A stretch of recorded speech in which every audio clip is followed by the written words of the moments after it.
नीतीश कुमार या चिराग पासवान, बीजेपी के लिए ज्यादा फायदेमंद कौन है? ठीक है, तो बीजेपी के लिए काफी मुश्किल होता है नीतीश कुमार को साथ रखने के बाद अपने अन्य सहयोगियों को एडजस्ट कर पाना। और चिराग पासवान की क्या तस्वीर है? चिराग पासवान तो एक चीज है कि नीतीश कुमार से अधिक विश्वसनीयता चिराग पासवान की है बिहार की राजनीति में। पासवान के साथ लालू विरोधी वोट बैंक भी जा सकता है, उनकी जाति के लोग हैं और अन्य दलित जातियां भी चिराग पासवान को समर्थन दे सकती है। पशुपति कुमार पारस के पास अपना कोई वोट बैंक नहीं है, ये तो मीडिया और नीतीश कुमार के बनाया हुआ प्रोपेगेंडा। पशुपति कुमार पारस के पास खुद अगर चिराग पासवान उनके लिए सभाएं नहीं करें तो पशुपति कुमार पारस के लिए लोकसभा छोड़ दिए विधानसभा चुनाव जीतना ही मुश्किल। केवल नीतीश कुमार ही नहीं बल्कि तेजस्वी यादव भी चाहते हैं चिराग पासवान उभर नहीं पाए। अच्छा, तो अगर तेजस्वी को हराना है तो बीजेपी को चिराग का चुनाव कर लेना चाहिए।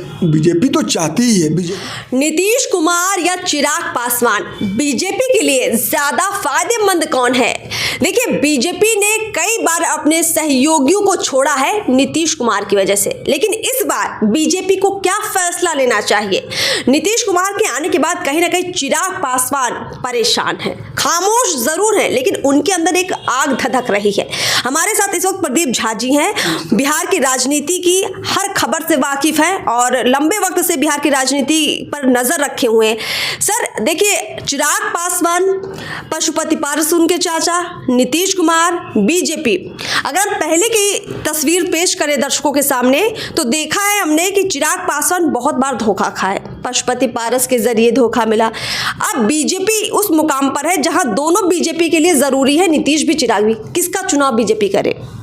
देखिए, बीजेपी एक चीज़ अगर बिहार की राजनीति को अगर देखिए तो नीतीश कुमार के चक्र व्यूह में बारी बारी से राजद, बीजेपी, लोजपा, हर दल, उपेंद्र कुशवाहा हो, जीतन राम मांझी हो, सभी के सभी फंस चुके हैं। ठीक है, ये लोग यूज हो गए हैं नीतीश कुमार के द्वारा, यूज कर नहीं पाए हैं नीतीश कुमार का।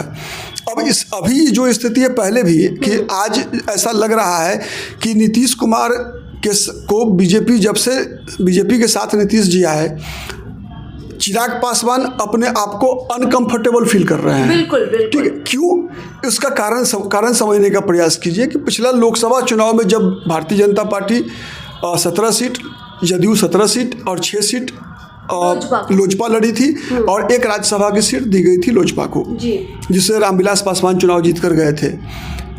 लेकिन विधानसभा चुनाव में चिराग पासवान को सीट घटा दिया गया, दबाव बनाया गया कि वो कम सीट पे लड़े नीतीश कुमार को एडजस्ट करने के लिए, केवल नीतीश कुमार की महत्वाकांक्षा को पूरा करने के लिए। अंततोगत्वा चिराग पासवान को एनडीए से बाहर जाना पड़ा।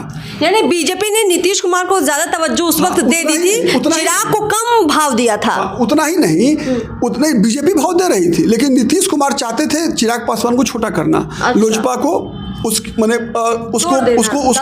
कमजोर करना। उसके बाद क्या हुआ देखिए कि जब विधानसभा का चुनाव हो गया तो नीतीश कुमार की पहल पर ही चिराग पासवान के परिवार में झगड़ा लगाया गया और पार्टी को तोड़ दिया गया। अच्छा, ठीक है। पशुपति कुमार पारस को भी केंद्र में जब मंत्री बनाया गया तो नीतीश कुमार के अनुशंसा पर ही बनाया गया। मतलब आप ये कह रहे हैं कि नीतीश कुमार चाचा भतीजे की लड़ाई की मेन जड़ वही है। यानी चाचा को पावर में ला दो ताकि भतीजा अपने आप दब जाए। चिराग पासवान को कमजोर करने के लिए ही नीतीश कुमार ने पशुपति कुमार पारस को मंत्री बनवाया और लोजपा में विभाजन करवाया था। अब वही स्थिति एक बार दोबारा है बिहार में। देखिए कि अगर नीतीश कुमार अपने 16 जीती हुई सीटों पे लड़ते हैं, ठीक है, तो फिर बीजेपी किस प्रकार से एडजस्ट कर पाएगी उपेंद्र कुशवाहा, जीतन राम मांझी को? बिल्कुल। आपको याद होगा कि केवल चिराग पासवान को ही बाहर नहीं जाना पड़ा, बल्कि जब नीतीश कुमार 2017 में एनडीए में आए तो उसके बाद उस समय में उपेंद्र कुशवाहा केंद्र में मंत्री हुआ करते थे नरेंद्र मोदी की पहले सरकार में जी। और उपेंद्र कुशवाहा को केवल इसलिए एनडीए से बाहर जाना पड़ा कि वो नीतीश कुमार के साथ एडजस्ट नहीं कर पा रहे थे, क्योंकि नीतीश कुमार का मानना था कि जब मैं हूँ, मतलब मैं मतलब लव कुश हूँ, मैं ही लवकुश हूँ, तो फिर उपेंद्र कुशवाहा को 3 सीट देने की जरूरत नहीं है। अच्छा। तो इसकी भनक उपेंद्र कुशवाहा को लग गई, तो इसीलिए उपेंद्र कुशवाहा को बाहर जाना पड़ा। जीतन राम मांझी के साथ भी वही हुआ। ठीक है, तो बीजेपी के लिए काफी मुश्किल होता है नीतीश कुमार को साथ रखने के बाद अपने अन्य सहयोगियों को एडजस्ट कर पाना। वही स्थिति राजद के साथ भी थी जी। राजद को भी नीतीश कुमार के साथ रखने पर कांग्रेस, CPI-ML, कम्युनिस्ट वगैरह को एडजस्ट कर पाना बहुत मुश्किल हो रहा था, इसलिए नीतीश कुमार छोड़कर चले आए।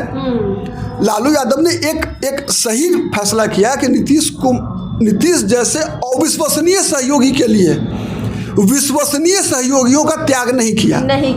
मतलब कांग्रेस वाम दल जो विश्वसनीय सहयोगी हैं लालू प्रसाद के, उनका त्याग नहीं किया, बल्कि नीतीश कुमार को का त्याग करना स्वीकार किया। लेकिन आज तक बीजेपी न जाने किस दुविधा के कारण, किस कारण से नीतीश कुमार के लिए अन्य सहयोगियों का त्याग करती रही है।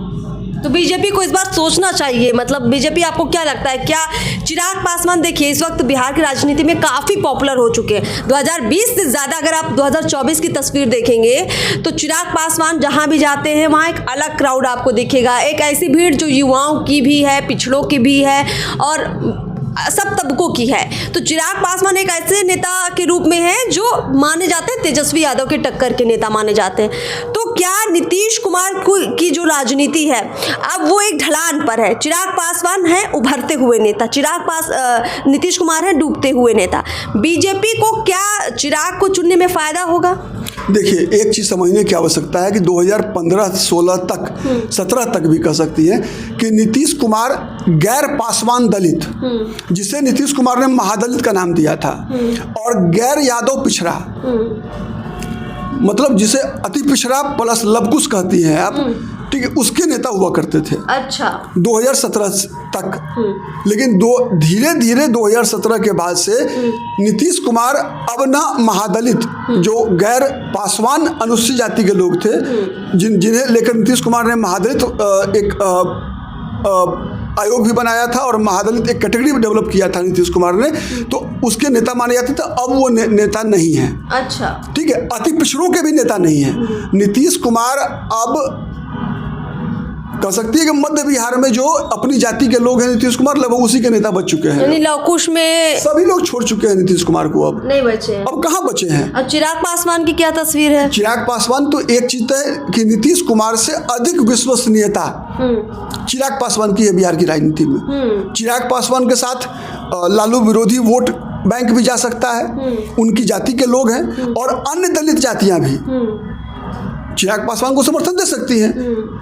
तो बीजेपी को मतलब इस बार थोड़ा कठोर फैसला लेना चाहिए। इस बार देखिए, चाचा पशुपति पारस और चिराग पासवान के बीच सीटों की बंटवारे को लेकर बीजेपी अभी भी असमंजस में है कहीं ना कहीं। हालांकि इस बात की जो चर्चा है वो खुले मंच पर नहीं आती है, लेकिन पशुपति कुमार पारस के पास अपना कोई वोट बैंक नहीं है।